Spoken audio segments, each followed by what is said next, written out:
राहुल भाऊ अर्डक शिरसगाव अर्डक या गावामध्ये सर्वजण जमलो. राहुल भाऊ हो या. तर इथे जे राहुल भाऊ या इकडे आता इथे जे कटिंग चालू आहे याला संत्रा पुनर्जिवंत नाही म्हणता येणार. याला टॉपने मारला आहे आपण. याला आपण जे गेलं फक्त या झाडाची आपण फिनिशिंग करतोय. तर फिनिशिंग म्हणजे नेमकं काय, आता हे पहा किती चांगली फांदी आहे, आपण हिला कापलं. हे ॲक्च्युअल वॉटरशूट आहे. याला एकही तुम्हाला संत्र्याचं देठ दिसणार नाही. म्हणजे या बागेमध्ये जे 100 टन संत्र तोडले त्याच्यामध्ये या फांदीचं काहीच महत्त्व नाही आहे. याने काहीच दिलं नाही म्हणून ही फांदी आपण कापून टाकली. ठीक आहे. ह्या फांद्या आऊट चालल्या होत्या म्हणून यांना कट करणं गरजेचं होतं.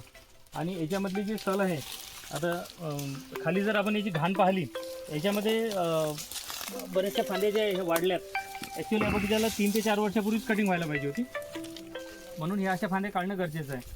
तर आपल्या याच्यात फळफांद्या आपल्याला जर वाढवायचं असेल तर आता आपण इथून एक फांदी कट केली. ही फांदी कट केल्यामुळे काय झालं आहे का, या फांदीचं पुनर्जीवन होईल. आता पुनर्जीवन म्हणजे काय का, ही जी याची साल आहे, या सालीतून आपण नवीन नवती काढणार आहे. नवीन नवती निघते.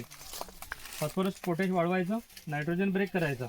फूट सुरू झाली की तुमचं मायक्रोन्यूट्रियनचे डोजेस वाढवायचे. इथून पूर्ण आपल्याला नवीन नवती निघणं चालू होऊन जाईल. म्हणजे या फांद्या होईल. एक फांदीला कापलं इकडे 10 ते 15 फांद्या निघतील. या 3 वर्षात एवढ्या होतील. आणि त्या फांद्या मग आपण पुन्हा 3 वर्षानंतर कापणार. म्हणजे परत त्याला 10, म्हणजे याच्या 10 आणि 10 100. म्हणजेच 5 एकरामध्ये 20 एकराचं उत्पन्न घेणं शक्य आहे. आपण अशी परिस्थिती पाहतोय, एकीकडे लोक बागा तोडून राहिलेत. का बागा तोडून राहिलेत ते की उत्पन्न म्हणजे दोन्ही इकडून लोकांच्या अडचणी आल्या आहेत. कोणते एकतर खताचे भाव, मजुरीचे भाव वाढत आहे, परंतु संत्र्याला भाव नाही आहे. संत्र्याचे भाव कमी होत आहे. मग याच्यात मार्ग कोणता काढायचा, तर याच्यात सर्वात चांगला मार्ग जर कोणता असेल तर झाडाची कटिंग करणं गरजेचं आहे. झाडाची कटिंग केल्यानंतर फळफांद्या वाढतील. फळफांद्या वाढल्या तर उत्पन्न वाढेल.